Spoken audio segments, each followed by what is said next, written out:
پہنچے پہلی بات. دوسری بات یہ ہے کہ یہ کٹپتلی وزراء کہتے تھے کہ علی امین گنڈاپور اٹک پور کراس کر کے دکھائے. دوسرے کہتے تھے ڈی چوک تک پہنچ کے دکھائے. تمام تر شیلنگ فسطائیت اور یزیدیت کے باوجود لوگ ورکرز کئی دنوں کے لیے نکلے, وہاں ڈی چوک پہنچے. علی امین گنڈاپور اپنے پورے قافلے کے ساتھ پہنچا. ہزاروں کی تعداد میں شیل ان کے اوپر پھینکے گئے اور وہ بھی ایکسپائرڈ شیل, ڈرون سے بھی, ایون ہیلی کاپٹر سے بھی شیلنگ کی گئی. مگر اس سب کچھ کے باوجود ان کے قافلہ وہاں پہنچنے میں کامیاب رہا. یہ ڈائریکشن تھی عمران خان کی جو کہ کمپلائبل تھی. اور اس کے بعد جو اس وسطائیت کے نتیجے میں جو کچھ ان کو ہزیمت اٹھانی پڑی موجودہ فیڈرل گورنمنٹ کو, آپ اس سے اندازہ لگاؤ کہ اس طرح تیاریاں کر رکھی تھیں کہ جیسے خدا نخواستہ کوئی باہر کا ملک کوئی جنگ کر رہا ہو, کوئی انڈیا نے حملہ کر دیا ہو. یہ کیسے ممکن ہے کہ آپ 3 دن 4 دن کے لیے نیٹ بند, ٹیلی فون بند, آپ کی خندقیں کھود گئی, پورا موٹر وے کو اکھاڑ کے رکھ دیا آپ نے, انہوں نے گنڈی اسلام آباد بھی پورا پاکستان بند کر دیا. یہ تو کبھی پاکستان کی تاریخ میں ایسا کبھی نہیں ہوا جو کچھ انہوں نے کیا. اس کے باوجود آپ دیکھیں ہزاروں کی تعداد میں لوگ پہنچے. یہ سکسیس ہے. اس سکسیس سٹوری کو آپ چلائیں, باقی چھوڑیں. اور جہاں تک باقی اس بات کا تعلق ہے کس نے کیا کیا, کون پاور میں کیا, یہ سیکنڈری چیزیں ہیں. عمران خان, علی امین گنڈاپور عمران خان کے بعد دوسرا بڑا لیڈر ہے جو ان تمام تر یزیدیت اور فسطائیت کے باوجود ڈی چوک پہنچا اور راستے کے تمام مقابلے دو. اچھا شعیب شہین صاحب, اگر یہ بات تھی کہ آپ لوگوں نے مارگلا ہلز کی پہاڑیاں نہیں عبور کرنی تھی تو پھر ورکرز کو کہتے ہیں کہ ہم نے صرف ڈی چوک پہنچنا ہے, ہاتھ لگانا ہے, پھر واپس چلے جانا ہے. کارکن تک تیسرے دن تک مار کھاتا رہا, لیڈرشپ غائب رہی, ایون کہ کچھ ہمیں نظر نہیں آیا 2-3 لوگوں کے علاوہ. لیڈرشپ کہاں غائب رہی؟ ایک بات تو آپ سارے بندوں کو پتا ہونا چاہیے کہ یہ فیصلہ تھا پارٹی کا کہ جو MNAs and senators ہیں وہ اس پارٹیسپیٹ نہیں کریں گے. یہ this was a decision because of the latest amendment 26 amendment جو کرنے جا رہے ہیں, تو لہٰذا یہ ایک فیصلہ تھا.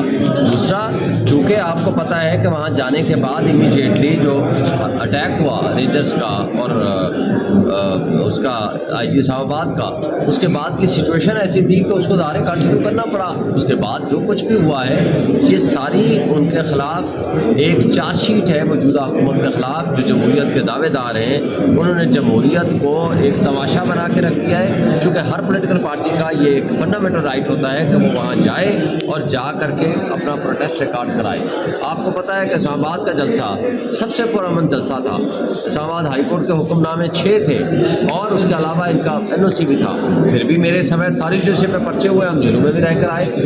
بات یہ تھی کہ ان کو اجازت نامہ ہو یا نہ ہو, لوگوں نے نکلنا تھا اور انہوں نے فسطائیت کی مثالیں قائم کرنی تھی. اس سے کوئی فرق نہیں پڑتا. انشاءاللہ تعالی ہمارے لوگ باہر آئیں گے. ہمارے عمران خان کے جو ٹائیگرز ہیں, عمران خان کے ہم سب سپاہی ہیں. ہم نے مشکلات ماضی میں بھی دیکھی ہیں اور آئندہ آج بھی دیکھ رہے ہیں اور آئندہ بھی دیکھیں گے. لیکن ہم اس وقت ایک بات ان کو پہنچا چکے ہیں کہ جناب آپ اگر کوئی بھی اس طرح کی غیر آئینی ترامیم کی صورت میں ہو یا کوئی بھی فسطائیت کا ماحول قائم کریں گے تو انشاءاللہ تعالی ہمارا ورکر اٹھے گا. وہ نہ صرف ڈی چوک ہو یا کسی بھی جگہ پہ عمران خان کال دے گا. تو اس کی بار جو ہے وہ شعیب شہین صاحب جو ورکر ہے وہ اسی طرح پچھلی طرح کی اسٹریٹجی ہے, لاوارث ہوگا یا پھر قیادت موجود رہے گی ڈی چوک میں؟ دیکھیں ہمارا ہر ورکر کا لیڈر ہے. ایک بات آپ کو ذہن میں رکھنی چاہیے, کوئی لیڈر ہمارے مجھے بتائیں جو اس وقت ایم این ایز یا ایم پی ایز بنے ہیں اس میں سے 80% سے 90% کے درمیان تو وہ ہے جو ورکر ہے. ہمارا ورکر ہی ہمارا لیڈر ہے. تو لہٰذا یہ کہنا کہ ہمارا لیڈر اور ورکر کے درمیان کوئی فرق ہے, کوئی فرق نہیں ہے. سب نکلیں گے, سب جائیں گے اور جو بھی ہماری پلان اب آگے آئے گا. ابھی ہم نے کال نہیں دی. آج ہم نے کال جو دے رکھی ہے یہ ہم نے 14 تاریخ تک کی کال, 13 تک یا شاید 13 تک کی کال دے رکھی ہے. اور وہ 13 تک کی جو کالز ہیں مختلف پنجاب کے اس میں ہے, شہروں میں ہے. لیکن اسلام آباد کی کال یا پورے پاکستان کی کال انشاءاللہ ہم 15 یا 16 کو دیں گے. اس کے بعد 17 یا ڈانورڈ ہوگی. تو جو ہوگی وہ پوری پلان قسم کی پروگرام ہوگا. انشاءاللہ تعالیٰ آپ کو نظر آئے گا اور بھرپور کامیاب ہوگا. شہین صاحب یہ بتائے گا جو بیرسٹر سیف نے رات کو بیان دیا تھا, خاص کر پشتون تحفظ موومنٹ کی جو جرگے پہ حملہ ہوا تھا اس کے بعد انہوں نے کہا تھا یہ پارٹی کلعدم قرار دے دیا ہے اور جو واقعہ ہو گیا تھا اس پہ بھی اظہار افسوس بھی نہیں کیا. اس بیان کو آپ کس طرح ہم نے کل اس کو ریجیکٹ کر دیا ہے اس بیان کو. کل مخصوص A1 پوائنٹ ایجنڈا پہ کل میٹنگ ہوئی ہے ہماری پولیٹیکل کمیٹی کی.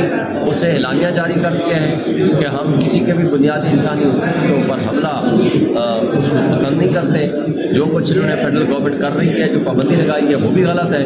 ہم نے یہ بھی کہا ہے کہ جو انہوں نے فیڈرل گورنمنٹ میں تھرو IG KPK اور وہاں جو فائرنگ کروائی ہے اس کو بھی ہم مذمت کرتے ہیں.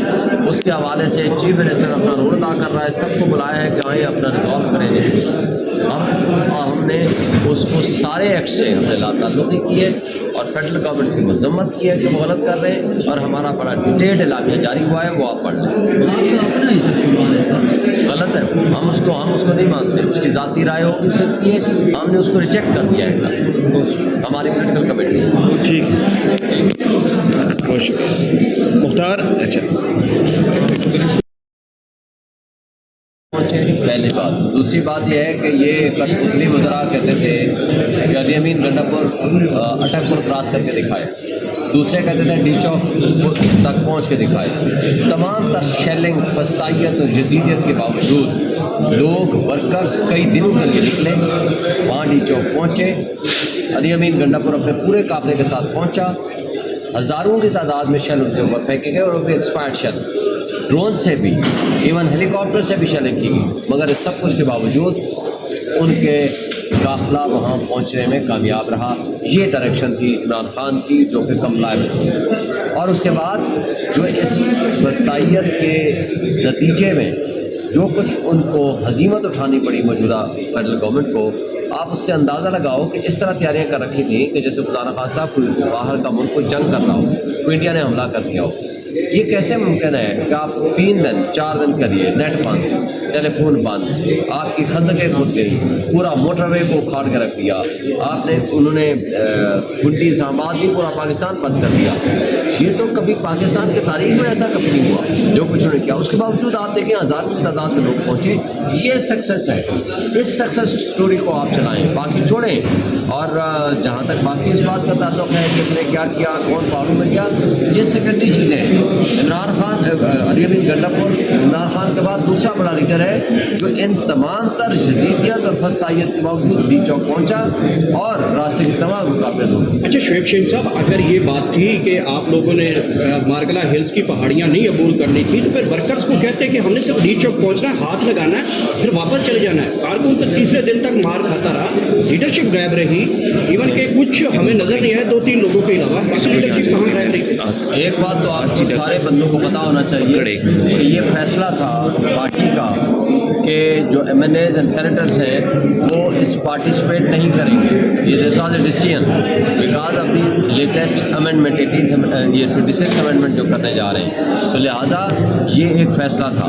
دوسرا, چونکہ آپ کو پتہ ہے کہ وہاں جانے کے بعد امیڈیٹلی جو اٹیک ہوا رینجرز کا اور اس کا IG اسلام آباد کا, اس کے بعد کی سچویشن ایسی تھی کہ اس کو ظاہر کنٹینیو کرنا پڑا. اس کے بعد جو کچھ بھی ہوا ہے یہ ساری ان کے خلاف ایک چارج شیٹ ہے موجودہ حکومت کے خلاف, جو جمہوریت کے دعوے دار ہیں. انہوں نے جمہوریت کو ایک تماشا بنا کے رکھ دیا ہے, چونکہ ہر پولیٹیکل پارٹی کا یہ ایک فنڈامنٹل رائٹ ہوتا ہے کہ وہ وہاں جائے اور جا کر کے اپنا پروٹیسٹ ریکارڈ کرائے. آپ کو پتہ ہے کہ اسلام آباد کا جلسہ سب سے پرامن جلسہ تھا. اسلام آباد ہائی کورٹ کے حکم نامے 6 تھے اور اس کے علاوہ ان کا NOC بھی تھا. پھر بھی میرے سمیت ساری لیڈرشپ میں پرچے ہوئے, ہم جیلوں میں بھی رہ کر آئے. بات یہ تھی کہ ان کو اجازت نامہ ہو یا نہ ہو, لوگوں نے نکلنا تھا اور ان میں فسطائیت کی مثالیں قائم کرنی تھی. اس سے کوئی فرق نہیں پڑتا. انشاءاللہ تعالی ہمارے لوگ باہر آئیں گے. ہمارے عمران خان کے جو ٹائگرز